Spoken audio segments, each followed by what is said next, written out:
हिंगोलीच्या औंढा नागनाथ परिसरातील गांगलवाडी परिसरामध्ये आपण सध्या उभे आहोत आणि या ठिकाणी जर बघायला गेलं तर आपण या सिद्ध आणि नाग नदीच्या या संगमावर आपण सध्या उभे आहोत आणि या ठिकाणच्या नदीला आता सध्या भरपूर प्रमाणात पाऊस झाल्याने सध्या पाण्याची स्थिती सुरुवात झालेली आहे आणि या ठिकाणी या बाजूला जर बघायला गेलं तर मी कॅमेरामॅनला विनंती करेल, या बाजूला जर बघायला गेलं तर या वरच्या बाजूला एक मोठी शाळा आहे आणि त्या शाळेच्या विद्यार्थ्यांना आणि गावकऱ्यांना देखील पूल नसल्यामुळे या ठिकाणाहून मोठी दमछाक होताना दिसत आहे। या ठिकाणी विद्यार्थ्यांना रोज या पाण्यामधून जाण्याची वेळ आलेली आहे। बाळा, मला सांग, तू कुठून आलाय?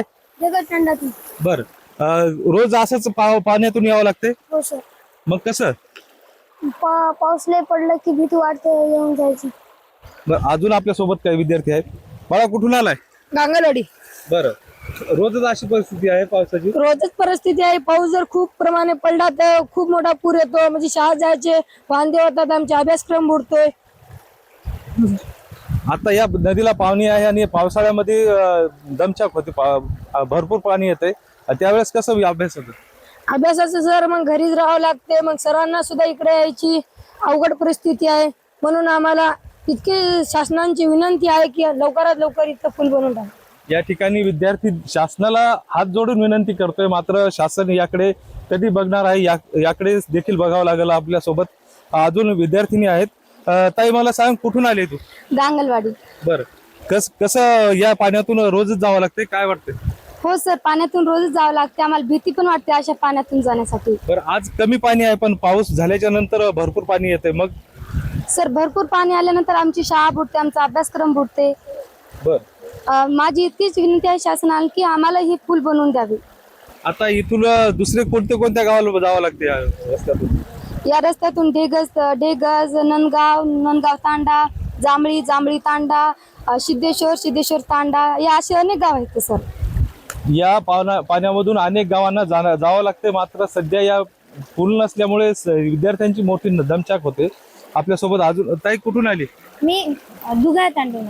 आता या ठिकाणावर पाणी आहे, भरपूर पाणी आहे, कसं इथून पुढे कसं मग आता काय करावं सर? आता माझी 10वी आहे, तर आम्ही असंच येतो, जर जास्त पाऊस आला तर आम्ही येत नाही जास्तीत जास्त शाळेत, घरीच अभ्यास करावा लागतो। आता तुझं 10वीचं वर्ष आहे, मग अभ्यासाचं कसं?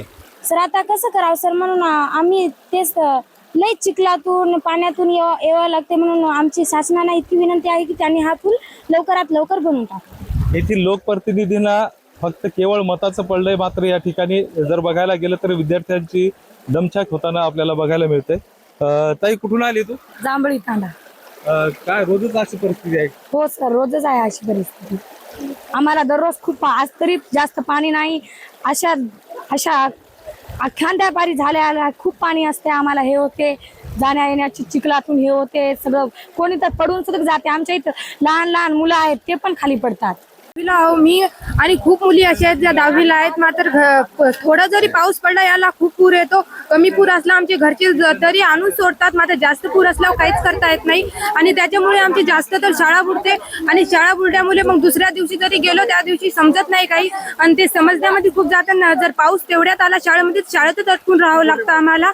तिकून यायला मग समजा सरांना पण जाता यायला खूप अडचण होते आणि जेवढे पण आसपासचे गाव आहेत, बस येतात ते येतात, त्यांना इथून जाण्यात लय अडचण होती। रस्ते असे आहेत की इथून जर एक पलट डायरेक्टली खाली येऊन पडतं नदीमध्ये, नदीला पूर जास्त असला की काही जण नदीत पडतात, त्याला उचलण्यात यात डबल रस्ते असे आहेत, त्यांना जाता येत आणि हाताला हात धरून जावं लागतं, हात जरी एकाचा सुटला तरी खाली पडतं। आम्हाला या अडचण आली की याला पूर जर आले आम्हाला येता येत नाही।